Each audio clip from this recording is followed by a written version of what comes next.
Hey traders, what's going on? Jamie Saettele here. It is January 20th, 2016. Watching the uh, world just kind of melt and fall apart. Feels actually pretty orderly. We've had some times when it's felt like little panic and you get like 100 Dow point bounce, 10 handle or so S&P bounce. And other than that, just kind of bleeding into the lows. Um, as you can, first of all, can you guys hear me? I want to make sure that you can hear me um, so that I'm not talking to myself. Yes, all clear. Great. All right. So, what's up, Gary? How you doing? Um, so this is the quote screen here, and follow the macro ETFs. Just a real quick snapshot of everything, and it's a lot of red, and it's big time red. Clearly, the most important chart I'm following right now actually is not. In fact, this is Nikkei futures. Look at this. It's down 965 points right now, almost 6%. It was down over 1,000 points earlier. Pretty wild. You can sense obviously that market's not all that panicky because FX is relatively quiet. You've got save for moves obviously in as far as the big currencies. Aussie and Kiwi, Kiwi was down last night after their CPI numbers or whatever, but Aussie's down 0.6%. It's really not that wild. You've got everything else relatively benign. Euro's testing the breakout level for the umpteenth time. Here going into the middle towards the end of January. We've been kind of testing breakouts for the last couple of weeks in Euro. We'll get to all that, but I want to share first what I think is one of the more important charts that I'm following. So this is what we've got here. This is the ETF for crude oil, okay, called the U.S. Oil Fund, and it's USO. Now, what we're going to do here is I'm going to get into some of the problems that you will encounter sometimes with longer term charts of commodities. So the ETF is going to be basically an amalgamation, a combination of different futures contracts for oil. Okay. What I mean by that is you might have certain contract months more overweighted than others. Okay. So here's this chart, and you can see this is the slope we're following. Okay. Really long term. Obviously currently below this one now. All right. Now, stay with me. I'm going to go to the front month contract. This is what would be called basically just the continuous contract, and they are calculated differently at different places. Some take an average, right? Some might just take a, tack on the last one. You can see same thing here. And this one was support way back here. Would have been suggesting that this was the low back in August. Raj asking about Aussie Kiwi. Yeah, man. It's could be a good one. So asking about Aussie Kiwi, that is. So here's the low we had, and obviously we've taken that out now. Okay. So if I were to take what would be maybe the next level and take this up here, I mean, you basically have, it would look like crude oil is going to zero. Not sure that's going to happen, but you get my point here. With long-term commodity charts, it can be kind of a struggle. Now, what I'm going to do is I'm going to bring in,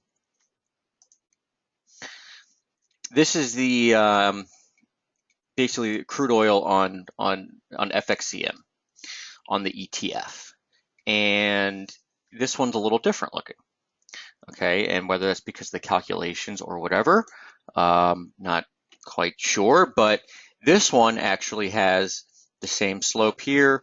Okay, the extension off here was resistance back in April of last year. And then we're getting into the next level, which is about 25 bucks. Okay, you can see here, it's like 25.20, 25.10, 25.20. Currently, we're at 28. So, it's still lower, but this one's interesting to me because it crosses through levels that were actually, a high, a resistance level, if you will, back in February of 2003. And then, of course, the financial crisis low. That was in January of 2009. So this chart argues or suggests that if there's going to be a counter move in crude oil, it may very well come from about 25 bucks in the ETF. Okay, so sorry, not the ETF, in the CFD, I should say. This is, again, the ticker is US oil. Okay, so that is something to just kind of keep an eye on. Now, comparing, so currently 27.90 in March futures, currently 27.90. So they are basically the same prices at this point. Okay, when you get a new contract, a new rollover, contract, sometimes you have quite a difference between the CFD and US oil, but in any case, something to watch for. So this is really the big one to watch for. And as I remarked on Twitter here just recently, excuse me, you've got crude oil is down right now for the week. Let's see. Crude oil is down 8.3% this week.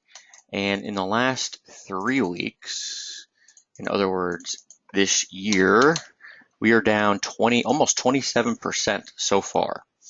Okay, that's obviously interesting for one that trades dollar CAD or maybe is looking to get into a dollar CAD trade, because we know how closely these track each other. But if we look at dollar CAD right now, dollar CAD is actually slightly down on the week, right? We opened the week at 46.01. And here we are at 45.77. So, the 2 prior weeks kind of like, yeah, okay, oil's tanking, dollar CAD's ripping, that makes sense. Well, here we are with oil continuing to absolutely get destroyed, and dollar CAD's actually, kind of holding its own. The CAD's holding its own, I should say. So I don't know if that is, just looking too much into it, or if this is actually some sort of a very subtle behavior change. As mentioned on the, the really long-term stuff,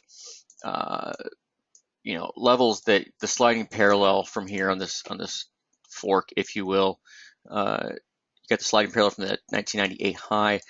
That level does come in. It is a little higher.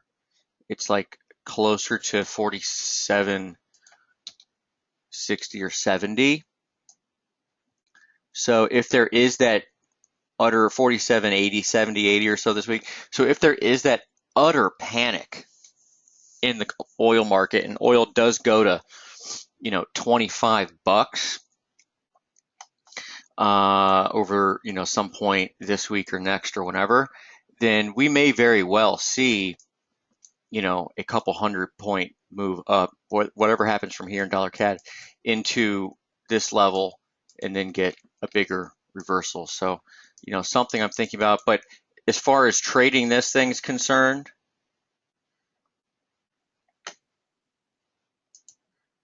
we are still following this, right? This is the channel.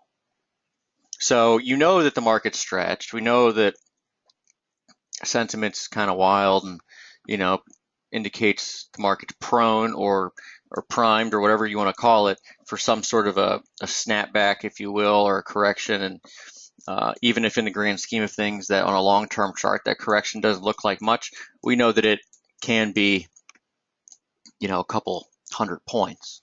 I mean, I've got support on a longer term on a daily chart down to like 142. I mean, we're currently at, 145.70. So that's, there's plenty of room there to trade that.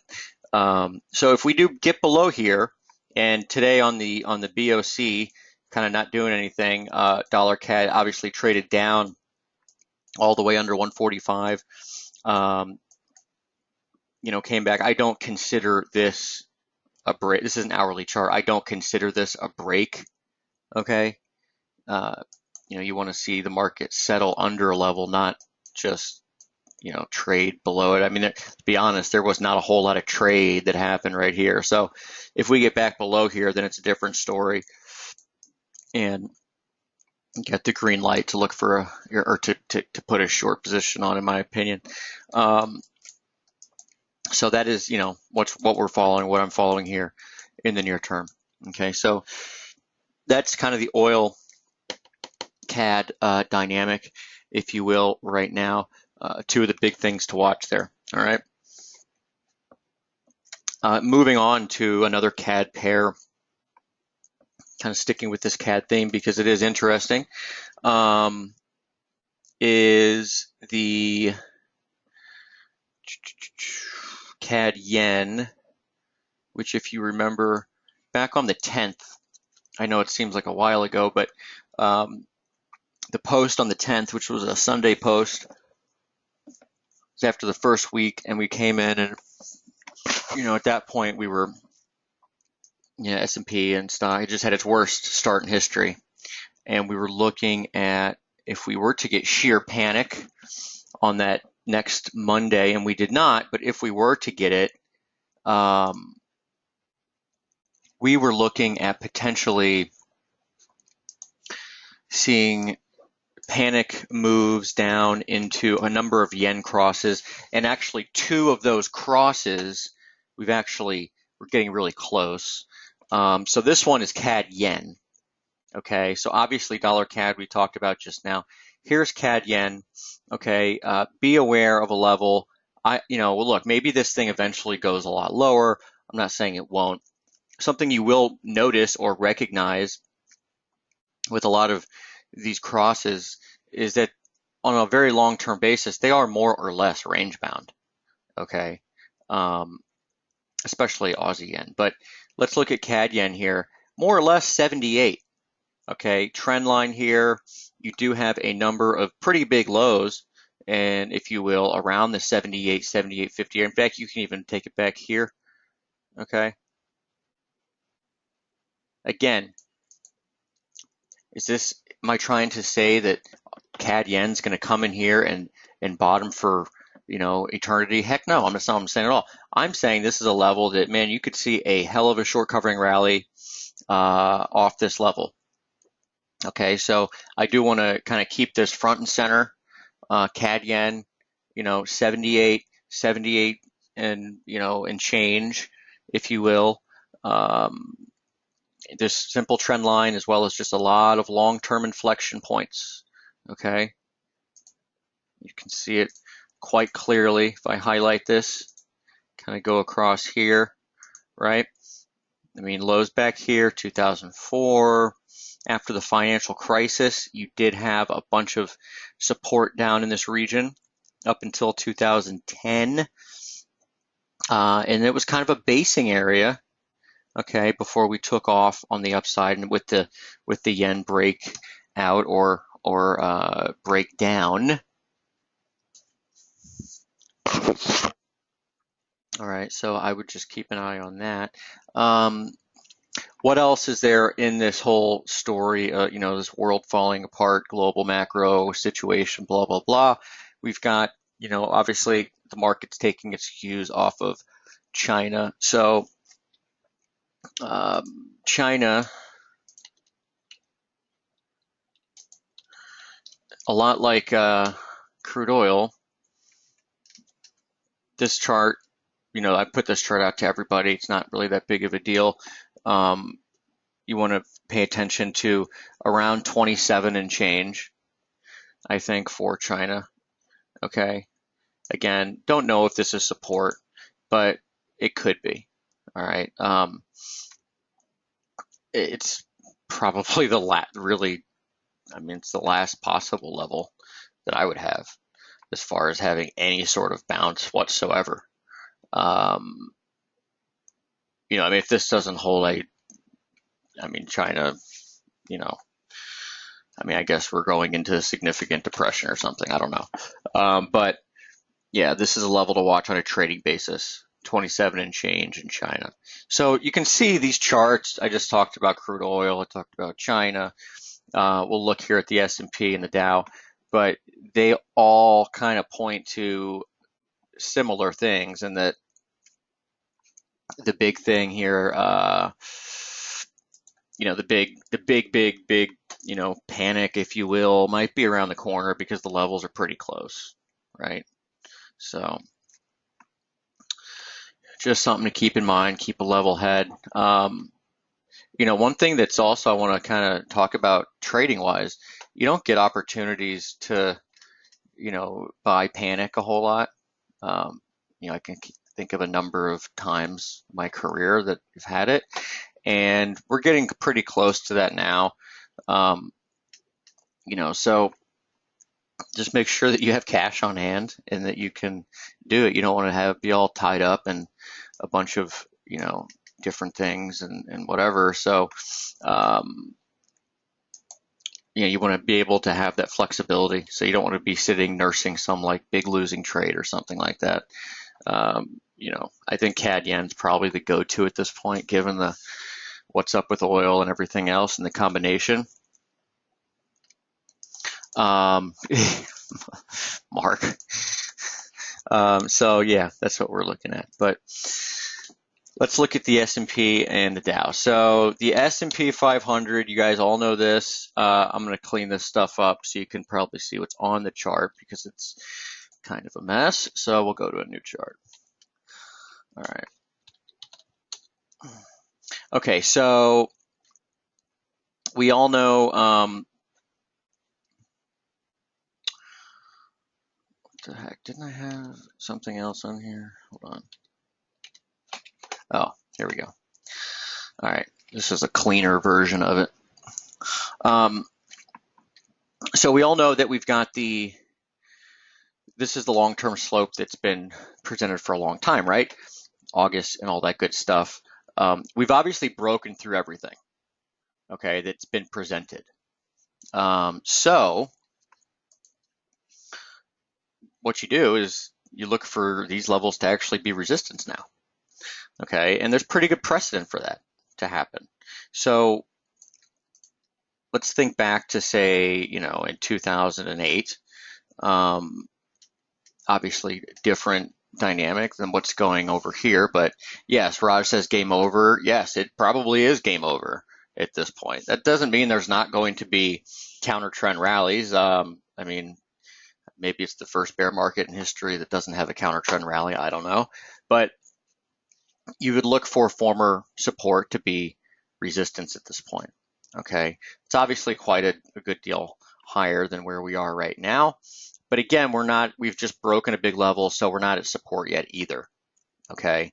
So if you're looking at this right now, resistance, look at to be like 1860 or so, 1855, 1860. Which should be, actually with former support. Ron is saying good for the euro trade. Yeah, the euro is going to do, the market's going to do what the market's going to do. All you can do is basically be in the trade, and you can't make it do anything.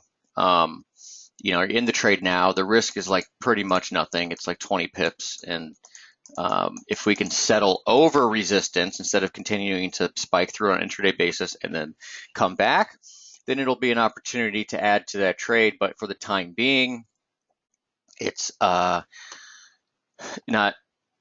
really doing much of anything. So if there's some sort of a panic drop into support down here, then yeah, maybe we get euro to rip up into resistance up there near 1180, although at this point it might be closer to like 1130, 1150, given that the slope has declined a little bit over the last couple of weeks, of course. So anyway, what I would be looking at in the S&P at this point, real simple. Okay, 1860 which was former support just recently. You look at that as resistance at this point, okay? This trend line, Mark actually pointed this out. I've had it up for a while as well, but this is a line that you want to watch for support now. That line is obviously quite lower. It is like 1750 or so, maybe a little bit below that this week, 1747 or so. Currently, we're at 1819, 1820. So that is 70 handles lower. If we have another day like today, we'll be there. So it's not far. Also,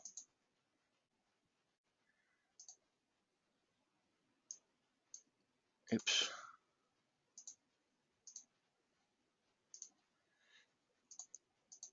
Heads up on the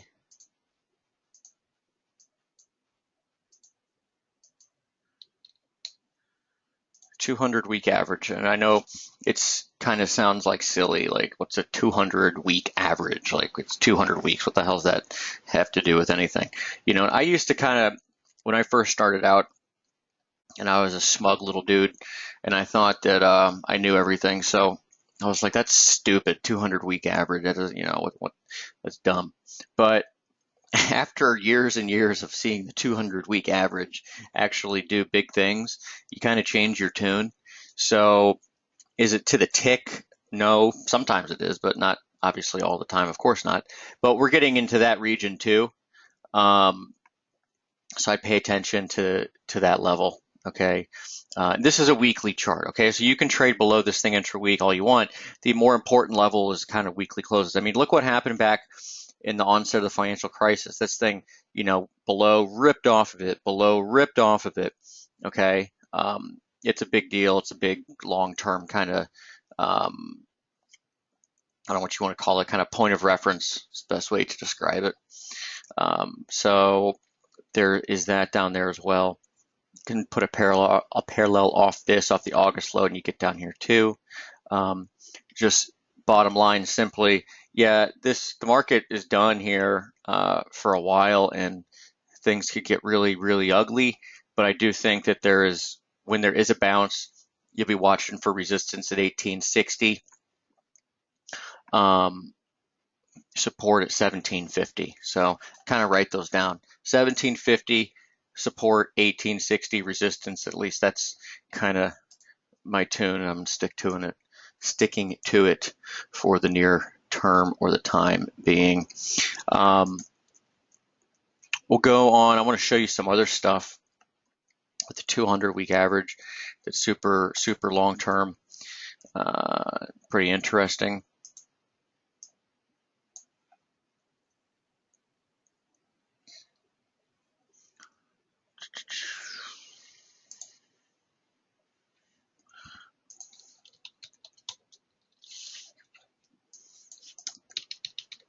Okay, so this is the Dow.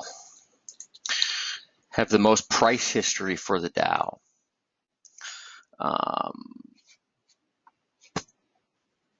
Yeah, I'm going to go through all the majors, Raj.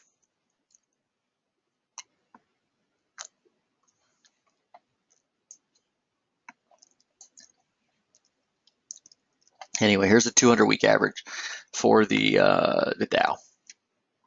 We're below it now. Again, intra-week basis. Last time we were around this is back in 2011. Okay. Time before that, after the financial crisis, it was basically resistance on the way up. Into the financial crisis, after we broke it, we actually came back and tested it as resistance. Okay. We can go back a lot further, obviously, and look at this thing too. Even during the tech bubble and the crash afterwards, obviously the Dow was a lot different, looked a lot different than even the S&P did during the tech bubble. But you can see here the decline, the initial kind of panic decline did actually halt or stop, if you will, at the 200-week average. Very close to it. The 87 crash stopped at it. The 1990 recession stopped at it. Going back further, way back, here's the Great Depression, and you actually, right at it, it's the first 200-week reading I've got because this only goes back that far. Even when we broke it in the continuation of the bear market in the 30s, it was basically resistance as well. Okay, so point being, big spots, big areas, important levels to pay attention to. Okay, let's see what futures are doing. Down 54.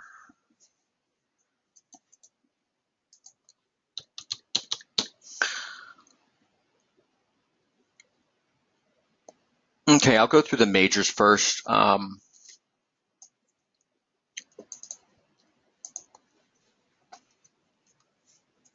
mean, the euro, we all know what's up here.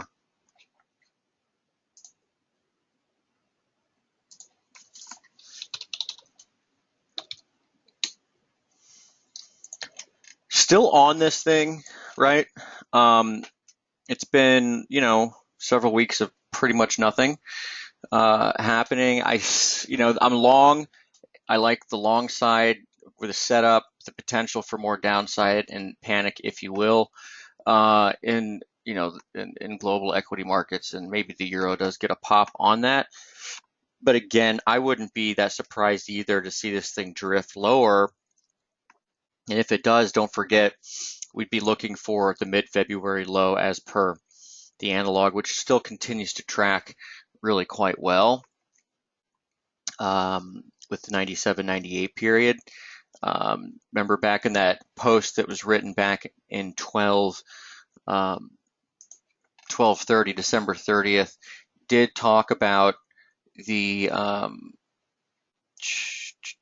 excuse me, find this real quick, did talk about the long-term dynamics with euro and actually having the moving averages line up, and that's right when things really took off, right?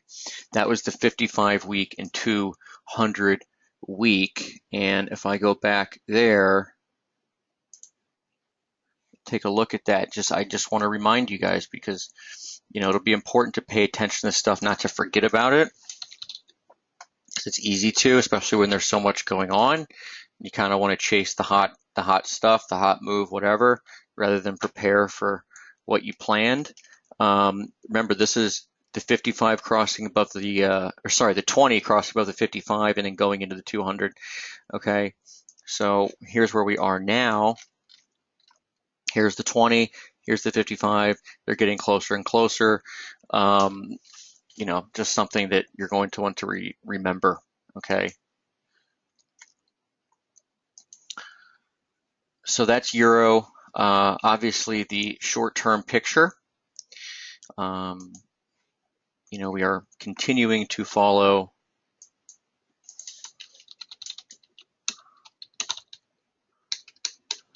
a pretty good-looking slope here. Continuing to fail at it, although it would be nice if we, Raul says the Dow broke through a 200-week. Right, so that's what I'm saying. It's a weekly chart, right? So just because it's below it now doesn't mean it broke it. It's a very long-term thing. You don't necessarily want to call it a break when it's down below it. You need to have it get down there on a weekly close, okay? It's an analysis tool. It's not a trading entry timing type of thing. Okay, you don't really want to necessarily go short when the Dow breaks the 200-week average. Statistics would tell you that'd be a pretty big losing bet. Yeah.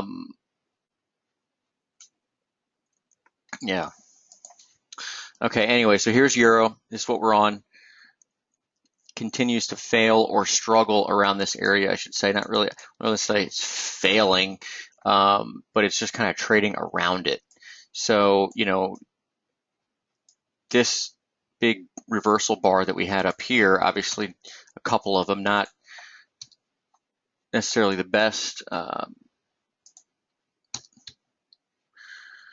best looking thing if you're long, but hey, as long as we're higher highs and higher lows, Stop under here, 108.58 is the low, where it stops a little below there, a couple pips. Just thinking yes, yeah, I mean, probably, Raul, probably. That's kind of what I'm looking for. In fact, the support for the S&P, we just talked about it, might be actually a little lower. I think we said, what would we say, 1750? 1750 support maybe, and 1860 resistance, and that's on the SPX 500, the CFD. It's going to be similar, obviously, the same prices as like the index.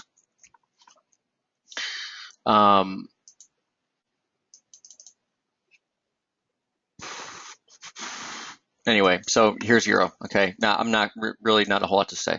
It's bullish, kind of well above 108.50. If we get below there, then I think that there's a risk of heading back to 108, and again, could even go lower than that as per the analog that we've been following for some time. And you might not have a tradable low or a turn higher in kind for another 3 to 4 weeks at least.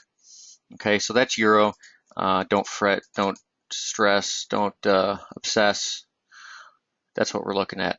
Dollar Swiss, and this was another reason why I put that entry at dollar Swiss last night. I mean, one, we did have, this is the chart, the same chart from last night actually.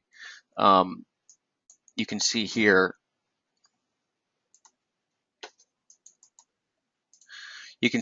we've got the volume level, okay, and highlighted in red. Obviously highlight those things in red when they're, if you haven't noticed, but when they're a red line is a volume level. And it was interesting that the volume level for dollar Swiss was where it was at 99.90, because that particular price actually had been pretty solid as resistance before in December. That was the Fed day. Okay, that was the rate hike. And I'll have some comments on that as well. But this was the support as well in November before we took off on the upside. So basically, this is an uptrend right here in dollar Swiss. This could end up being like a triangle of some sort. You can see here from the 1.5 high, basically since the beginning of the year, right? Got an A, B, C, D, E potentially. Reason for putting the stop or the entry here and the stop down here instead of here, because there was risk, in my opinion, of this being a triangle. You'd actually get a test down here as well, okay, rather than holding up here. But so far, so good, it seems. Market's holding up right here at a high volume level. So if we continue to hold up and maybe we get above 100.50 or something, probably be wise to go to break even on this at 99.90 and just let it go and see if you can get something out of it. By the way, if this actually is a triangle that proves we get the breakout to the upside, your target on this triangle is actually going to be 103.67. So it's like 350 pips on the upside. And it would actually be a new high, okay? It would be a new high for the move, for the trend. That would be just the triangle objective, okay? So, I know it might not make a lot of sense, because if the S&P is going to continue to fall apart, it seems unlikely the dollar Swiss is going to hold up. But you know what? Dollar Swiss is holding up, right? Dollar Swiss is actually, in the face of a battered global stock market or whatever, Swiss is holding up. That could be for a number of reasons. I don't really care what the reasons are, but it is holding up. You could have the SMB in there selling their currency or whatever, who knows, right? But it's doing just fine. And that to me is a good sign, as long as you're holding up, holding support, even when you think you shouldn't, stick with it. So there's Swiss. This might be a stealthy trade, right? Kind of like no one's really thinking about this one at this point, because everyone's so obsessed with the yen and everything else, and for good reason, right? But dollar Swiss doing its own thing, just kind of holding up. And you can bet if you start to get a little tick higher, right, and this thing breaks out of this triangle that's been going on for basically 3 weeks now, you're going to have a pretty good move on the upside, in my opinion. Okay, pound dollar.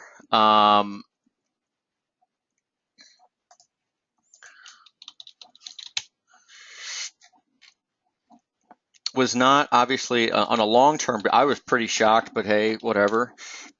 Used to it at this point. Here's the long-term picture in pound, okay? Pound's totally screwed too, just like the S&P is, but that doesn't mean it can't bounce. You know, this was remember this line here, okay? This was the 31-year trend line. We held up at it for a couple days. If I make this a daily chart, you can see we kind of held up here, right, for like 3 days, and I was expecting us to get a little more of a bounce. But obviously that, you know, just market had other ideas and we crashed right through it. We're getting into the point where, and highlighted it a million times, I mean, this is an historic extreme as far as the consistency of the move in pound dollar and pound yen. In my opinion, the way to look at this, look, if we look at everything going back to 2014, the high in July of 2014, okay? That trend line, just real simple trend line, okay? You don't get a whole lot there. It's just 2 touch points, right? Your target might eventually be the lower channel line, okay? But look at an internal line, which in essence is basically the median line because it's pretty close to the center of where this channel is, okay? You got a lot of good touch points there, right? It was resistance, support, and we just crashed through it. So that's why I would be looking at this as resistance again, okay? That line in conjunction with the 31-year trend line. So you broke it, come back, retest. It's about 144. At this point, it was a little higher earlier in the week. I think in the swing update, I had it written as 144.44 for the last number of days. So you can see the levels, right? Yeah. So 144.44 was the level that I had written, and it's going to be a little lower now, right? So hold on here. It's like if we were to get there tomorrow, I don't, you know, that seems doubtful, right? But it'd be like 144.30. But anyway, that's your spot. Now, as far as right now, look, on this chart, on a daily chart, it's, you know, look, you can get a correction, kind of a bounce out of nowhere, I should say. But generally speaking, and as I wrote over the weekend in the long-term page, I'm not too sure that there's much of anything in the way for decent support until like 140. And you can look at that weekly chart on the long-term page, but this is the reproduction of it here. Basically just the 140 region, okay, has given way to some, you know, some bounces and some big bounces, right? For cable. So it's something to watch. Basically call it 140 support, 144 resistance. Okay, so, you know, if we're in some sort of a historic devaluation in the British pound, then 144 is going to be your spot for resistance. Could get a bounce from near 140. When I look at the short-term picture,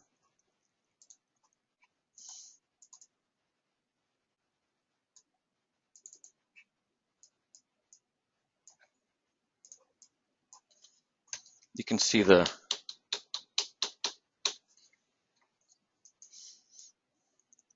volume level right here is in red, the 41.59. If that doesn't hold up, not that great of a sign. So you could be looking down towards 140. Again, here's your channel. Okay, you can see 144 up here. So there's a lot at 144, kind of no man's land right here. Which brings me actually to Euro Pound.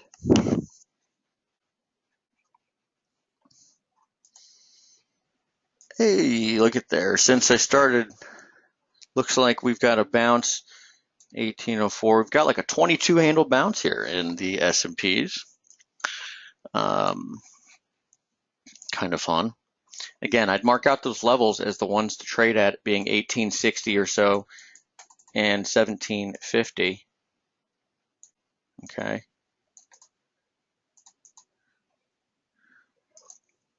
Take a look at Euro Pound. talk about pound, euro, pound, well, and pound yen for that matter.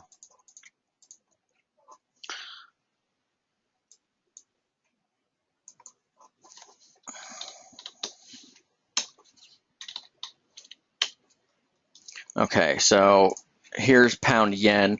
I put on, yeah, Mark, yeah, it was the two equal legs down. We had put on Twitter about last year's year open, which is right here. See that? Oops, right there. 77.54. It's like today's high, basically. So that's kind of interesting. You do have a significant upside in euro pound from here.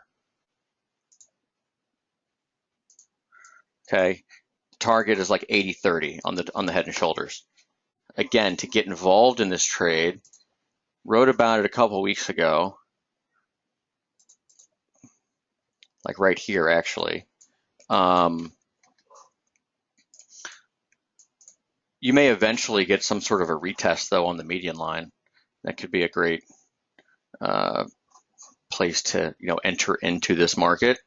Pound is, as I said, 140 looks nice as far as support, but it's pound. It can do a whole lot of crazy stuff like rip before support or whatever. In any case, euro pound has come into an interesting spot as well.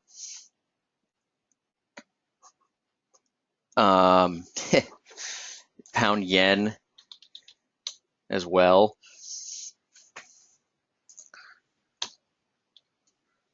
As we know, this thing has fallen off the face of the earth. This was one of the other yen crosses from the 110 post, the January 10th post. I talked about 163.08 is a huge level. That was the high from 2009.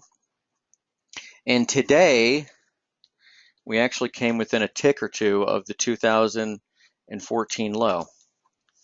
163.87, today's low is just above there. So again, in an area for pound yen to find some sort of a bounce, but I've been saying that for a couple weeks, so it might be a case of the boy who cried wolf.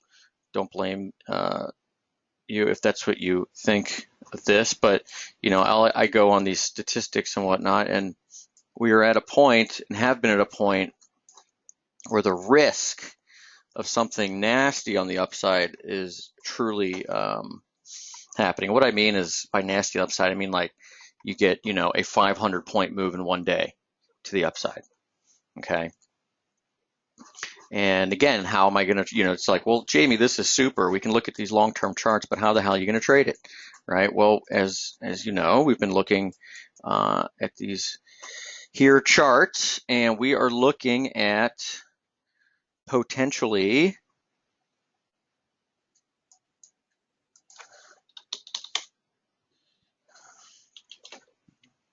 guess I don't have those drawn right now.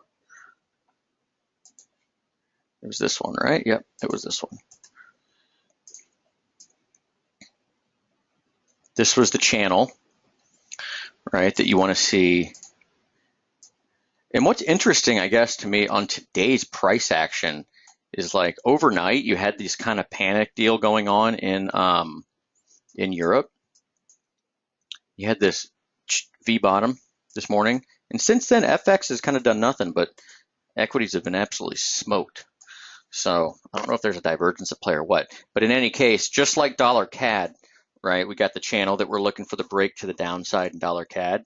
Pound yen, we've got the channel to the downside. We're looking to the break to the upside, right?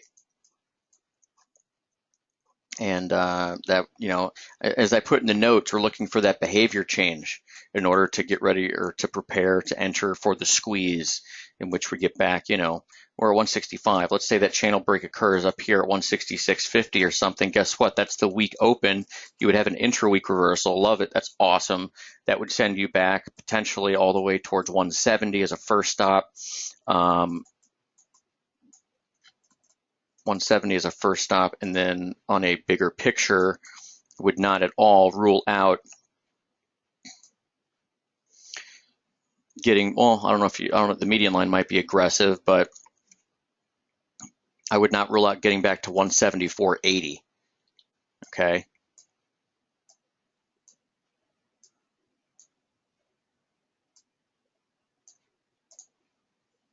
And you can see here,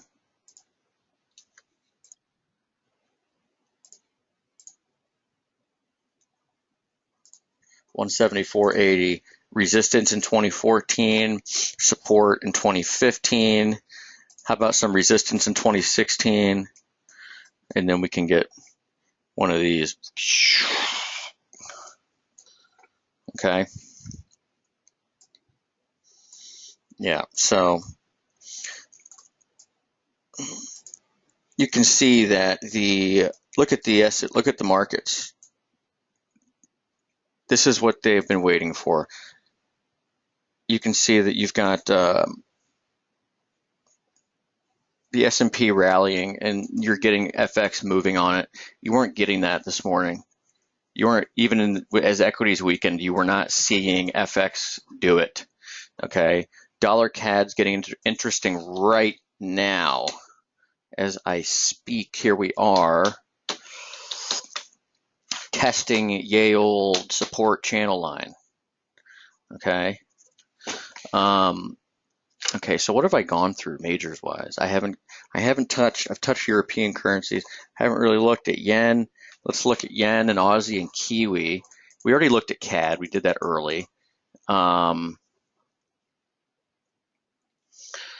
Yeah, we'll get right to those. Matthew Bunner talking about nice recovery in the commodity so far today. Yeah, so this is my thing, like with these commodity currencies. Okay, let's skip yen for now and go. I'm gonna go to Aussie first,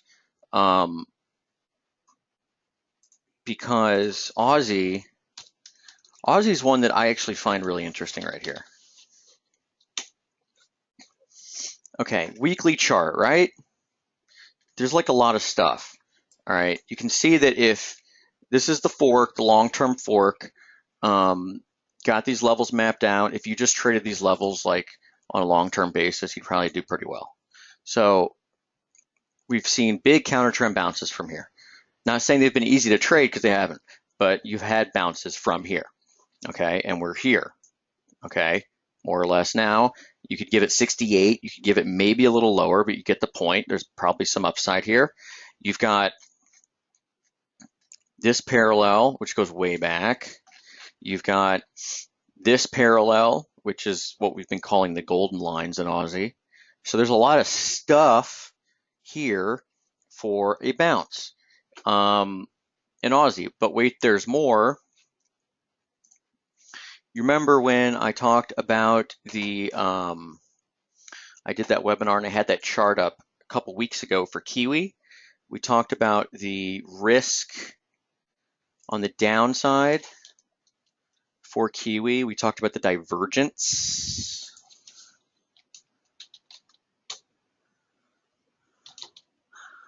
Let's see.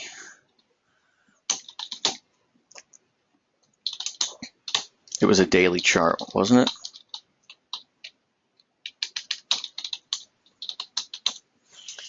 Yeah. Here it is. Get rid of all this crap here. All right. We had the divergence at the 200-day average of all things. It is that little pink dot, right? And these divergent signals, which are mathematically, they're programmed with a calculation that I've got, but sometimes they work really well, sometimes they don't, right? Even in downtrends, they will call good lows. Okay, sometimes they'll get absolutely murdered and smoked. So it's like you don't just take them and then pray and hope. But you can see some really good ones. I mean, we got one like 3 weeks before the all-time top. This one would have gotten killed. You had some really good ones up here. Anyway, point is, we actually have one right now on a weekly chart in you have one right now on a weekly chart in Aussie. So actually triggered last week. So you can see it right here. You know what the last signal for this was? It was the week of the all-time top. the all-time free float high on July 29th, 2011. Pretty crazy. So, there is reason enough technically, in my opinion, to look higher in Aussie. I'm kind of like freaked out about doing it against the dollar for some reason. But I want that long Aussie exposure. That's, we have Aussie Kiwi. I put up an Aussie Swiss chart last night. That could get interesting at some point. We'll take another look at that later. But there is stuff down here as in support for Aussie. There is a drastic divergence in Aussie, right? I mean, that's huge. RSI is at like 36, and that's big. That's a big divergence on a weekly chart, nonetheless. So yeah, I can see us getting a bigger Aussie dollar bounce at this juncture. Okay, I don't mind, kind of having a positive bias on Aussie dollar here. Okay, let's look at Kiwi. Is a little different in my opinion, and I don't just say this because of the fact that I'm long Aussie Kiwi. Okay. Mark's saying, why Aussie yen and not Euro Aussie? I'm not sure what do you mean? Aussie yen?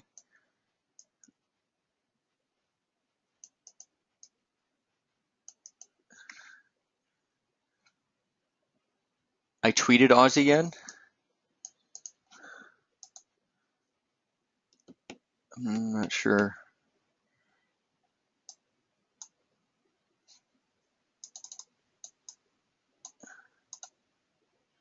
Anyway, so Aussie, I think I tweeted an Aussie Swiss chart actually yesterday. There was an Aussie Swiss chart, and then obviously the Aussie Swiss chart was the one that you might be thinking of. Anyway, Kiwi dollar, I'm sorry. We obviously have the failure here. We have confirmed double top. We're below it. We're below the high volume level at 64.60. Sure, could get a bounce, but there's just a lot on that chart for Aussie that I just showed you. There was a lot on the, for bounces, right? There's a lot of support, downtrend support. That's not the case for Kiwi. Kiwi support actually is lower. In fact, it would appear to be that it's, it could be all the way down. Oh, this is the right chart. It could be all the way down here in like the mid to high 50s. Okay. You've got the 2000-2009 trend line down there. You've got measured targets down there. The next big downtrend support probably wouldn't be until new lows anyway. We did come in, we were looking for resistance in Kiwi dollar yesterday at 65.20. The high was actually 65.13. We could still maybe get another run on that, I don't know. But in any case, Kiwi to me does look like it's more vulnerable than Aussie, just because there's not like support down. We're kind of in the middle of nowhere, where Aussie has come into support. Okay. So that's the thinking on those two commodity currencies. I know Kiwi's holding up fine today, but just generally speaking, I'd rather be a seller of Kiwi into resistance levels, which we basically reached one yesterday, and I'd rather be kind of sit and watch Aussie and see if it wants to form some sort of a reversal pattern, excuse me. And then of course we've got Aussie Swiss, where did I do with Aussie Swiss?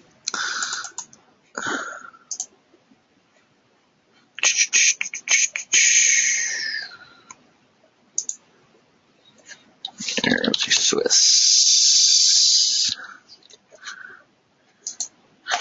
So Aussie Swiss, as you could see, actually came into the week open price, ticked up. Well, stop asking what would be a good place to go long Aussie. So I don't really like to think about it like that. Question is there a setup, right? So you want to think about, is there a setup to go long Aussie? Like by my charts and indications, I would say that Aussie's a support and could trade higher now, but I just don't have a trade set up to go long Aussie, right? By that, I mean some sort of a short-term structure to put an entry on or to put, a stop on. Look, you've got what could be a double bottom of sorts right here. Okay, you've come into the weekly open like 5 times so far over the last couple days. A double bottom, if you were to trade back through the highs that we made yesterday, would put you at 70.86. Again, the setup that I've got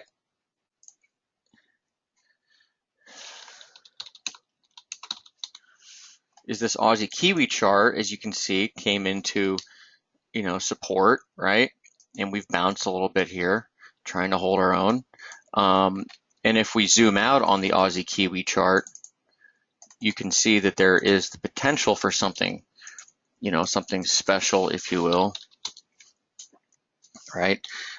Maybe a really big bottoming pattern or whatever, now turning up from basically the bottom of the range. So taking a shot with kind of stops under that panic low from last Friday. Okay. And just targeting the first resistance up here, which is trendline area.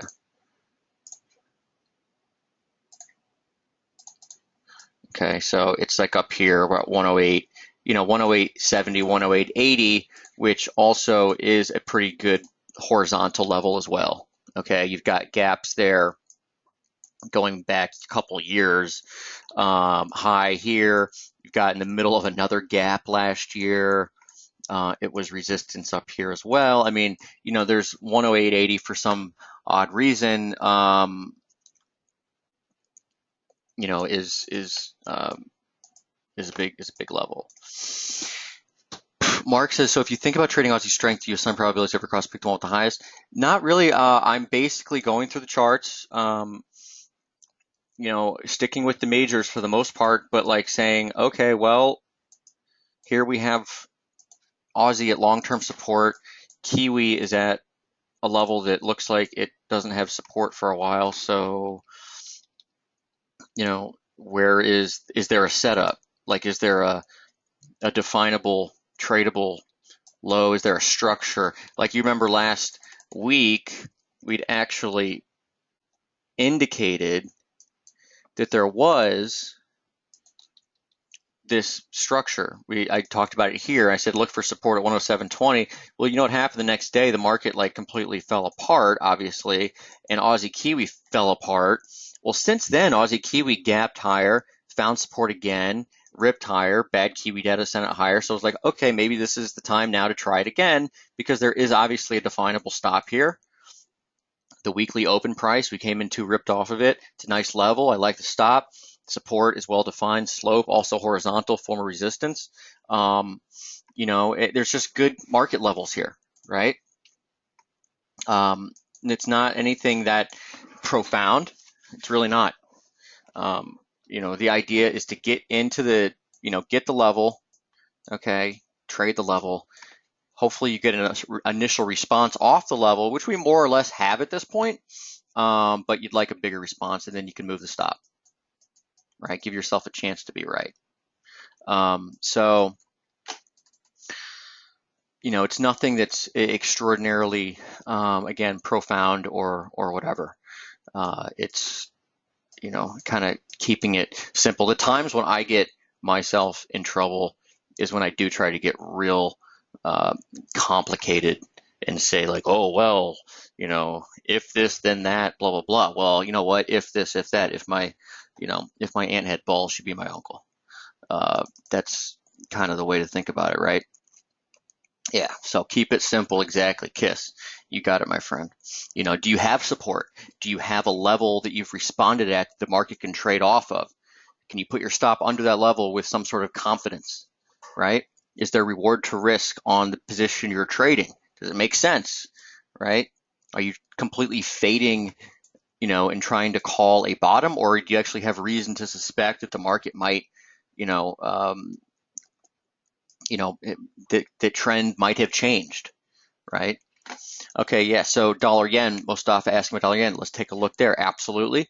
So dollar yen really, it's, again, kind of odd, but we haven't, here we are, 116.64. I'm looking at dollar yen, right?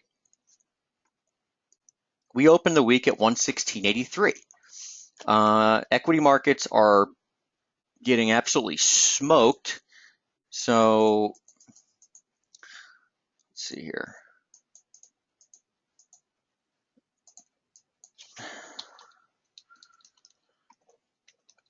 The S&P 500, actually futures, let's go there, are down on the week 2%, basically what today is, down 2%. And dollar yen, excuse me, dollar yen's down like 15 pips. So again, the market's not telling, and you can see with the euro too, the market's not telling you that there's like sheer panic going on here. Otherwise, dollar yen would be at 114.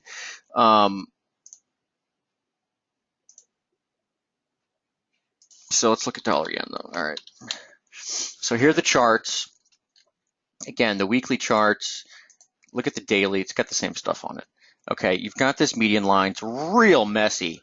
Trading since basically 111. That was a Monday. Since the 11th has just been real messy. I mean, the daily reversal. Okay, it did get higher into resistance. We did have that level marked out. Back into the median line, back higher, almost into resistance again. Okay, and then here we are, with a big down day, but yet we're inching back up towards the median line. So confidence in trading dollar yen here, not that great. The only thing I would point out to you on this daily chart is that you've got 114 area is a big spot. Okay, 114, 114.09 in particular is actually where you would have two equal legs down from the high in June 2015. Now, I actually think that dollar yen's headed back towards like 105. Okay, but again, does that mean it's going to go there tomorrow or in a week? Probably not, but areas that you can find bounces along the way, okay, like 114.10, 112.30, 111.50. 112.30 is the gap from October 2014 BOJ gap. Resistance, again, still up on this line, which over the next few days is basically like 118.10, 118.15. So if we do get some sort of a short covering rally in the S&P 500 and global equity markets, as we talked about earlier in the webinar when I went through the S&Ps, we talked about 1860 S&Ps as resistance. Well, if we do get back up there and dollar yen gets bid up to 118.15, 118.20, well, a few things up there, including the NFP level of 118.26, and that's your level for resistance. Okay, so you can see this line, right? Make it a little darker. It's obviously pretty important because the market, each time it's gotten up there 3 days last week, it stopped. That's a level I would be, marking out on my charts. Okay, short-term chart, you can still follow this. It's actually been pretty useful. Let's see here.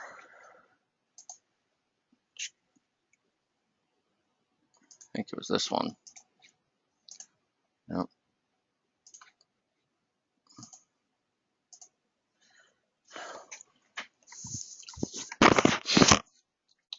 Dollar yen.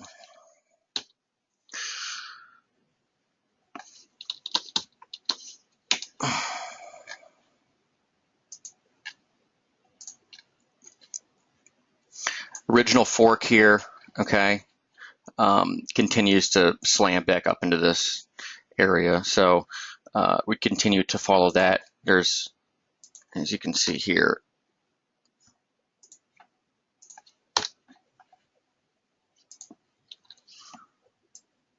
going parallel on this, you're getting pretty close to hitting that level as support.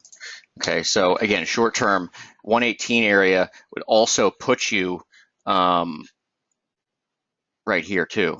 Let me see, I got a cleaner version of this thing, hold on.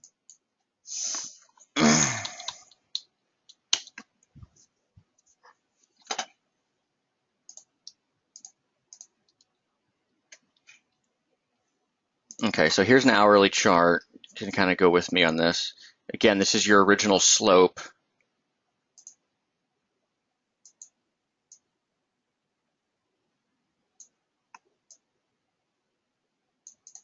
Okay.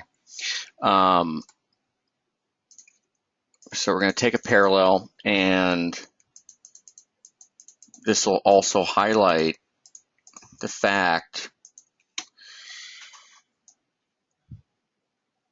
Okay, so there we go.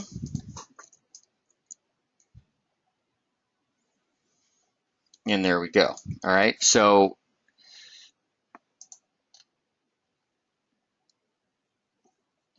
okay, so here you go. These are your levels. Okay,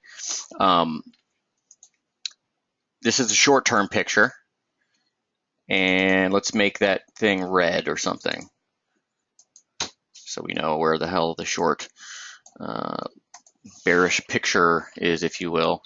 What I'm going to do now, here's the longer term line that goes off here, and you see where I'm going with this. We'll make that red too. Okay, there it is. The convergence of these two guys is like right here. 117.80 actually is where it is. So if the market gets up there, that's a level to watch for resistance. The best way I think it is, to at least to think about trading with forks or with slope or whatever. You're trading around the edges. In other words, you're trading, looking at it. You could be quick to flip, because if the market gets up here, that's resistance, and you could head lower again, okay? Or just trade off of it. Even if you don't go all the way down, you could just trade off of it. But if the market trades up through here and breaks through here, you know that this is an important level because it's been resistance at multiple times. And so you might actually be looking at it now as, kind of as support on the other side, okay? Looking at the sentiment picture in these markets, it's kind of strange because, like for DSI, for example, if you're familiar with that, there's yen is not at all extreme anywhere near it, but the markets that are kind of related to it are absolutely crazy, one-sided. So we'll see. Either way, I think that you've got a lot of important stuff. Call it between 1780 and kind of like 1820. Okay, for dollar yen. The trend in dollar yen has changed. Okay, that I do not doubt. So opportunities on strength should be viewed as selling opportunities, in my opinion, up into resistance areas. Okay. All right, I think I covered pretty much everything that I wanted to. The final thing I did want to get at is the seasonal aspects. Dollar yen crosses in general actually have big seasonal turns this week. So this means they turn up after this week, okay? Sometimes this week, but they turn up after this week. You can see there's dollar yen, there's pound yen. They tend to turn up into basically end of February. Not surprisingly, so does the S&P 500. Turns up actually only for a couple weeks into the week of February 12th. So that would actually fit pretty well with some sort of a bounce and then a complete slam again. But when you're coming into these levels with these extreme sentiment, like we are with the S&P 500, and we're getting into levels we just talked about again. 1750, could be a really big spot. The way the market's trading now, it doesn't take long to get there, obviously, if we're going to get there. So, all the sentiment extremes, the levels and everything, I would pay attention to the fact that you have a seasonal turning point this week. Even if it's going to be just for a week or 2 or 3 weeks, you can still have a hell of a bounce. okay, when it comes to that. And finally, dollar CAD. Okay, and this is one that we're on the verge of kind of breaking, but you do get a seasonal turning point after this week as well in dollar CAD, which is kind of exciting because it's coming into such big levels. And crude oils, I think it's pretty safe to say that there's hysteria out there with crude. So again, patient, don't blow your cash on stupid trades trying to be a hero. Wait for confirmations like breaks, dollar CAD, for example, right? Here we are. We're breaking down. If we finish the day down here, give it a couple hours. I want to see a daily close below rather than just this, because this could be a false break for all I know. But yeah, I'm all about looking for a sell on this thing and put an order in. So we'll see. All right. So I hope that helps everyone. I hope everyone had a good time today. And I'm going to wrap it up. I will get this archived so you can watch it. If you're a little late to the webinar, then be sure to check out the archive. We talked a lot about the S&P and everything early on. Some interesting charts on crude oil and some huge levels to watch there. Which I think is the bigger story right now than the S&P 500. Also, I'm not sure if you guys are aware, but Mike hasn't been well. He actually he was dealing with some pretty bad pain with a I don't want to get too far into it, but as far as his health. So in any case, he'll be fine, but that's why he hasn't been around. And I hope he should be back in the swing here over the next few days, but just kind of keeping him in your thoughts. Okay, all right. So everyone, take care. Have a great rest of your day. I'll have the archive up here soon, and I have a swing update, of course, out for you later. Okay, all right. Take care, everyone. Bye.